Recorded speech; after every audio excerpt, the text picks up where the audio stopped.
तो गाइज अभी शाम हो चुकी है और फिलहाल मैं और सेन आए हैं। सेन यहाँ पे खड़े खड़े देख रहा है सारी चीज़ और खेतला पे की चाय अभी टेस्ट कर रहे हैं। और अभी नाइट में हम जाने वाले हैं एक प्रोग्राम देखने के लिए, कुमार विश्वास का। आपने सुना होगा, सूरत में होने वाला है 2 दिन। तो आज पहला दिन है और उनका अपने अपने राम का प्रोग्राम है पूरा और 15-20 हज़ार पब्लिक आने वाली है। हमारे पास 2 पास आ गए हैं VIP वाले। तो खेतला आपा की चाय टेस्ट करने के बाद जाते हैं वहाँ पे और आपको भी थोड़ा दिखाऊंगा कैसा प्रोग्राम है पूरा। वीर नर्मद यूनिवर्सिटी है उनके सामने जस्ट है, तो अभी जाते हैं अंदर। कुलपति निवास। ज़बरदस्त ट्रैफिक है, बहुत सारी पब्लिक है आई हुई। अभी अंदर कैसा माहौल होगा क्या पता, लेकिन बहुत ही भीड़ लग रही है बाहर। तो अंदर भी ऐसी भीड़ होगी। और पार्किंग कितना 200-300 मीटर तक लाइन लगाया है। तो गाइस ज़बरदस्त हो भीड़ तो देखो अंदर। और बाहर से डेकोरेट भी मस्त किया है अपने अपने राम। और यहाँ पे VIP पास है हमारे पास, लोग हमको VIP पास मिल गए हैं। माय गॉड, ज़बरदस्त पब्लिक है और राम के बारे में बता रहे हैं, बहुत ही अच्छा लग रहा है फिलहाल। जय श्री राम, जय श्री राम।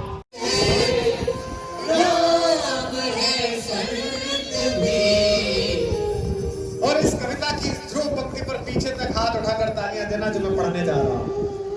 राम गृहस्थ है, राम है संत भी,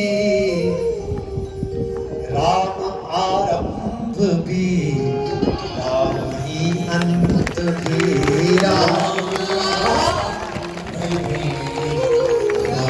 ही अंत भी, राम आरंभ भी, राम ही अंत भी। राम आरंभ भी, राम ही अंत भी। ये बड़ी महत्वपूर्ण नगरी है सूरत। दुनिया के एक यशस्वी धनुर्धर, इतिहास के एक अप्रतिम योद्धा ने यहाँ अंतिम विश्राम किया है।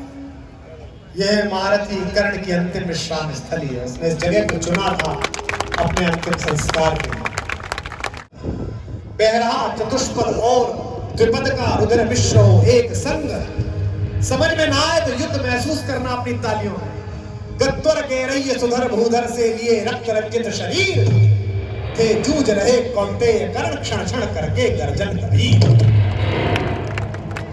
दोनों रणकुशल, दोनों अद्भुत योद्धा, दोनों रणकुशल धनुर्धर नर, दोनों संबल, दोनों समर्थ, दोनों पर दोनों की अमोघ थी विशिख वृष्टि हो रही। बेमतलब तीर फेंके जा रहे हैं, दोनों में से कोई नहीं हार रहा।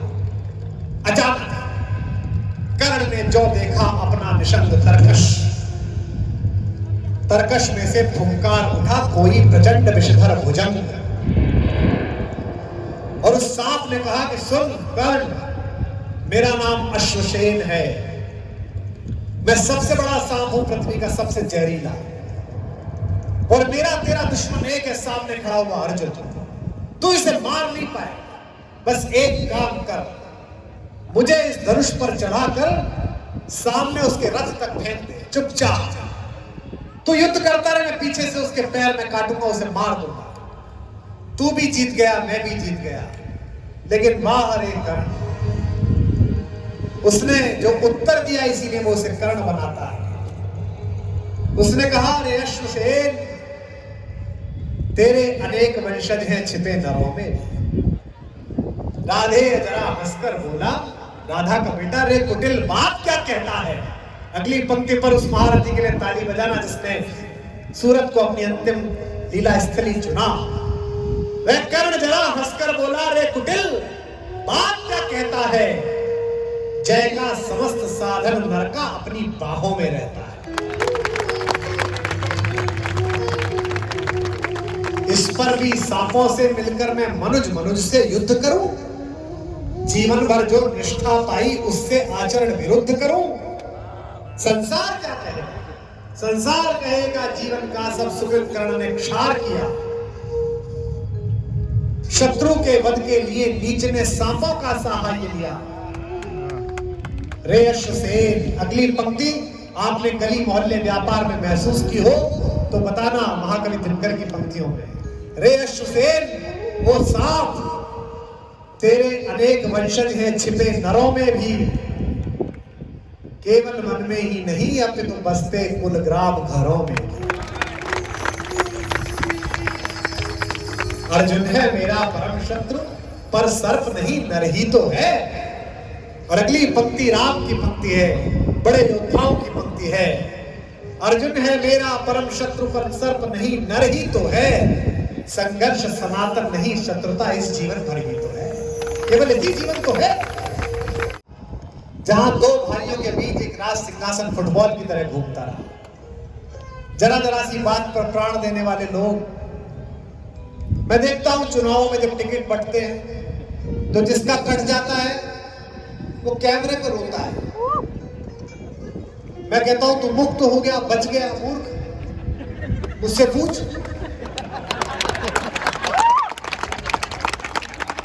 भला होगा मेरी गजरी फूटी, मैं पनिया भरन से छूटी। ये कोई काम है टिकट मिलना? मैं अनुभव से कह सकता हूं, बांटे हैं मैंने 2-4 बार। वो रोता है। और एक राम का भाई है भरत, जो पूरे समाज को लेकर गया है पंचवटी मिलने के लिए और कहने के लिए गया है राम से कि वापस लौट चलो। शाम का समय है, आकाश में चंद्रमा है, नीचे राम बैठे हैं, पूर्णमासी की रात्रि है। जब राम पैदा हुए तो चंद्रमा बहुत दुखी हुआ, सब लोग प्रसन्न हुए, चंद्रमा दुखी हुआ। लेटे लेटे पालने में राम ने पूछा, भाई तू क्यों उदास है? मैं तो कुछ दिन के लिए आया हूं, प्रसन्न हो जा। चंद्रमा ने कहा, हमारा क्या, आप पैदा हो गए सूर्यवंश में, सब आपका नाम लेंगे, हमारा वाला तो आपके बाद आएगा, जो मथुरा से चलेगा द्वारिका तक जाएगा। हम क्यों प्रसन्न हो? राम ने कहा, वो भी अपना ही वाला आएगा, पर चिंता मत कर, तेरा भी मान होगा। चंद्रमा ने कहा, मेरा मान कैसे होगा? राम ने वरदान दिया, आपकी ताली में वरदान मुझे। राम ने कहा, चिंता मत कर, आज से मेरा नाम कोई अकेला नहीं बोलेगा, तेरे नाम के साथ बोलेगा। उस दिन से भगवान रामचंद्र के नाम से जानेगा। तो चंद्रमा की शीतलता के नीचे, उटज के नीचे, पेड़ के नीचे सभा बैठी। तदनंतर बैठी सभा उटज के आगे। महसूस करिए इसे, कैसा वातावरण रहा हो। नीले वितान के तले दीप बहु जागे, टकटकी लगाए नयन सुरों के धेरे, परिणाम उत्सुक उन भयातुरों के धेरे। सब भयभीत थे। जंगल इसलिए भयभीत था कि वर्षों बाद राम के चरण पड़े हैं, इतनी जल्दी वापस ना चले जाए। आपकी वहां उठे। अयोध्या इसलिए भयभीत थी कि यहां तक मनाने आए हैं, वापस अगर राम न गए तो क्या हो। दोस्तों, वो एक रात थी जिसकी कहानी दशरथ के अंधेरे कक्ष से शुरू हुई थी और उस दिन वो उजाले में रात बैठी हुई थी। ये एक रात राम की कहानी और राम कथा का चरित्र बदल सकती थी। चाहे तो राम वापस अयोध्या लौट सकते थे और चाहे तो जंगल जा सकते थे, लेकिन मेरे राम जानते थे, उत्फुल्ल करौंदी कुंज वायु रह कर, करती थी सबको पुलक पूर्ण महमय कर। वह चंद्रलोक था कहाँ चांदनी वैसी, प्रभु बोले गिरा गंभीर गूढ़ निधि जैसी। भगवान ने बड़ी गंभीर आवाज में कहा, हे भरत भद्र, छोटे भाई, यहां तक जंगल में चल के आए, गला मिलना हो गया, दोनों रो लिए, खाना खा लिया, नहा लिए, अब सब बैठे हो, अब बताओ क्यों आए? हे भरत भद्र, अब कहो अभीप्सित अपना, सब सजग हो गए, भंग हुआ जो सपना। अब भरत से कोई पूछे कि और क्या चाहिए, पूछा कि और क्या चाहिए, भरत जैसा भाई क्या उत्तर देता? भरत ने कहा, भैया मैं क्या चाहिए, मुझे क्या बात चाहिए, सब तो मिल गया। इसी दिन के लिए पैदा हुआ था कि आपके पैर में विवाही फटी रहे, भाभी यहाँ वन्य पुष्पों से श्रृंगार करें, आप जंगल में अकेला वलकल पहन के बैठे रहे। हे आगे रहा क्या भरत अभीप्सित अब भी, मिल गया कंटक राज्य उसे जब तब भी। अब तो मुझे कुछ नहीं चाहिए। भगवान समझ गए कि दुखी है। वो बोला कि पिता मर गए रो रो कर आपके नाम के, तब तड़प तड़प कर तप्त पिता ने त्यागा, क्या रहा अभिप्सित और तथापि अभागा। लेकिन राम समझ गए। राम ने उसे अपने गले पर खींचा और क्या कहा, प्रभु ने भाई को पकड़ हृदय पर खींचा। कैसा भाई है बड़ा, जब वो चले तो धरती सब चाहे। आज ज्ञानेंद्रियों का रथ जो इसे संयम से लगाम से पकड़ सके, उसी दशरथ के घर में राम पैदा हो सके। और इस तेजस्विता को जो कुशलता पूर्वक अपनी कोख में धारण कर सके, वही कौशल्या हो सके। राम का भाई भी कैसा है लक्ष्मण, 12 ही से निज हितपति जानी, 12 से निज हितपति जानी, 12 से निज हितपति जानी। लक्ष्मण राम शरण रति मानी, 12 से निज हितपति जानी। लक्ष्मण राम चरण रति मानी। वे लक्ष्मण बचपन से जानते हैं। वे अपनी पत्नी को बिना ये कहे कि मैं क्यों जा रहा हूं चले आ, और उस उर्मिला ने जीवन भर उफ न करना। जब वहां पहुंचे तो उर्मिला सीता की कोठरी में बैठी हुई थी चुपचाप घूमट के। बड़ी बहन समझ गई कि मैं तो फिर भी पति के साथ रहती हूँ, इसका पति तो हमारी सेवा है। अपने यजमान से कह देना कि मैं सारी व्यवस्था करके आऊंगा। वहां से जामवंत को विदा करके, मैं राम पर लिखूं मेरी हिम्मत नहीं है कुछ, मैं राम पर लिखूं मेरी हिम्मत नहीं है कुछ। ऐसे आपको आनंद आएगा नहीं जब तक आप अपनी तालियों को रिदम नहीं देंगे। मैं राम पर लिखूं मेरी हिम्मत नहीं है कुछ, मैं राम पर लिखूं मेरी हिम्मत नहीं है कुछ। तुलसी ने वाल्मीकि ने छोड़ा नहीं है कुछ, तुलसी ने वाल्मीकि ने छोड़ा नहीं है कुछ। मैं राम पर लिखूं मेरी हिम्मत नहीं है कुछ, मैं राम पर लिखूं मेरी हिम्मत नहीं है कुछ। तुलसी ने वाल्मीकि ने छोड़ा नहीं है कुछ, तुलसी ने वाल्मीकि ने छोड़ा नहीं है कुछ। फिर ऐसा कोई खास कलमवर नहीं हूँ मैं, फिर ऐसा कोई खास कलमवर नहीं हूँ मैं। लेकिन वतन की खाक से बाहर नहीं हूँ मैं, लेकिन वतन की खाक से बाहर नहीं हूँ मैं। लेकिन वतन की खाक से बाहर नहीं हूँ मैं। कोई बया में हक हो, गाओ। कोई बया में हक हो सब है मेरे लिए, कोई बया में हक हो सब है मेरे लिए। एक मुसलमान गा रहा है शमशी बीमारी, और तुम्हें आज गाने में दिक्कत है। कोई बया में हक हो वो सब है मेरे लिए, कोई बया में हक हो वो सब है मेरे लिए। दुनिया का हर बुलंद अदब है मेरे लिए, दुनिया का हर बुलंद अदब है मेरे लिए। वो राम जिसका नाम है जादू लिए हुए, गाओ। वो राम जिसका नाम है जादू लिए हुए। लीला है जिसकी ओम की खुशबू लिए हुए, लीला है जिसकी ओम की खुशबू लिए हुए। अवतार बन के आई थी कैरत शबाब की, अवतार बन के शबाब की। भारत में सबसे पहली किरण इनकलाब की, भारत में सबसे पहली किरण इनकलाब की। भारत में सबसे पहली किरण इनकलाब की।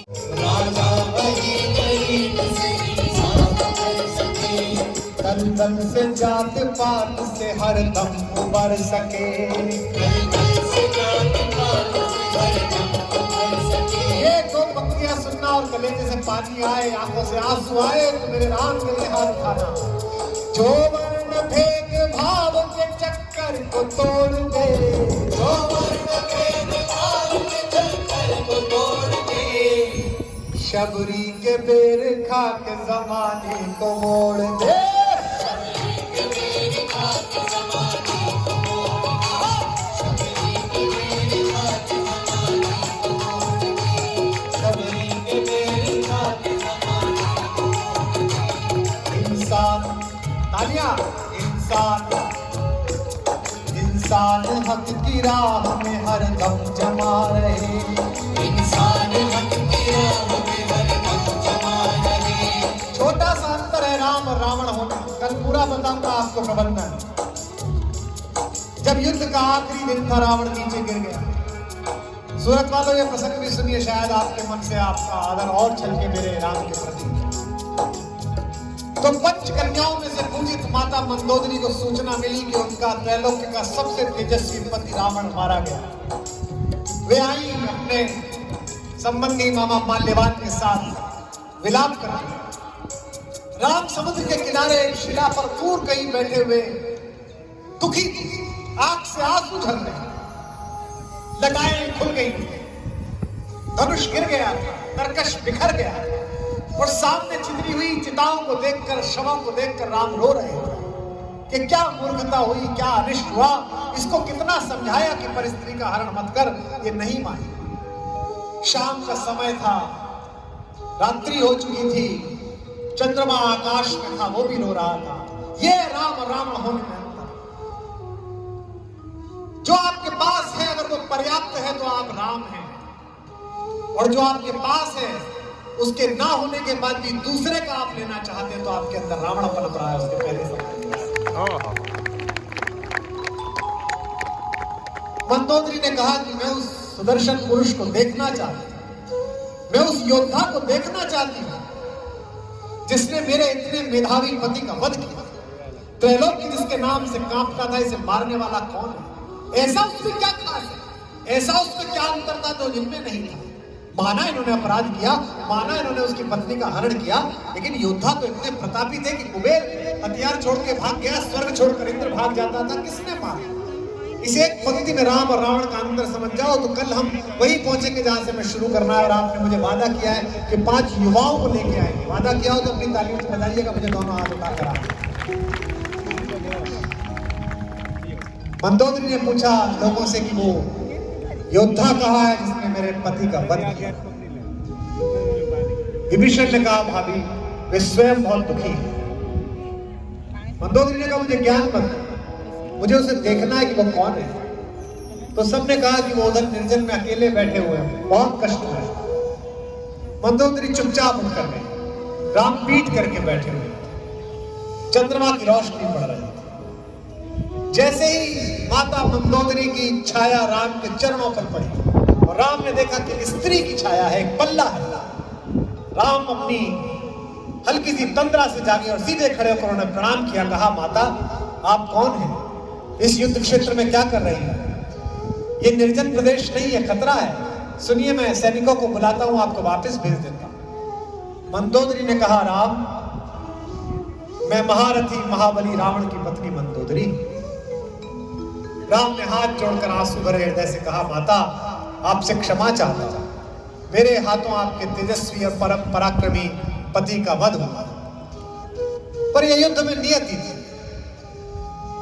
उन्होंने कहा मैं तुमसे शिकायत करने नहीं आई, मैं बस ये जानने आई थी, देखने की ऐसा तुम में क्या अलग है जो मेरे पति में नहीं था जो तुम उसे मार सके। तो राम ने कहा वे तो विद्वान थे, वे तो पुलस्त्य के नाती थे, वे तो जन्म से ब्राह्मण है, मैं तो क्षत्रिय हूं, वे तो बहुत सामर्थ्यशाली थे। ये शब्द सुनिए और तालियां उठाइए। उन्होंने कहा माता रावण को मैंने नहीं मारा, रावण के मैंने रावण को मारा।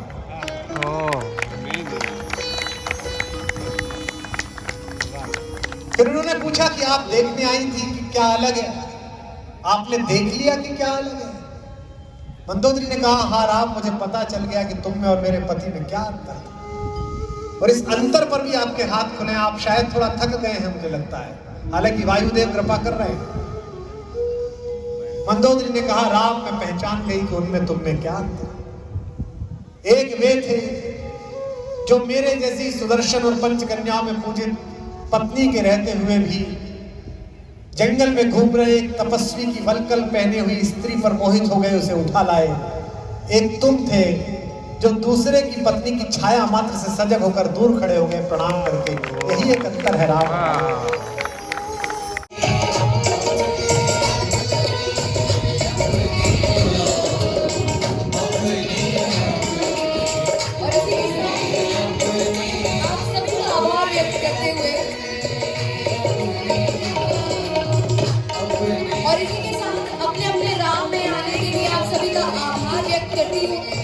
बहुत बहुत धन्यवाद करती हूँ और आशा करती हूँ कि कल फिर हम सभी यहाँ विराजमान होंगे, यहाँ कल फिर मिलेंगे। गाइस बहुत ही ज़बरदस्त था और कल भी हम 100% आएंगे कुछ भी करके और सारा सेटिंग बिठा देंगे। बहुत ही ज़बरदस्त था, आपने सुना, थोड़ा बहुत ही मैंने आपको दिखाया, लेकिन बहुत ही अच्छा है। अगर आप सूरत में हैं तो 100% आइएगा।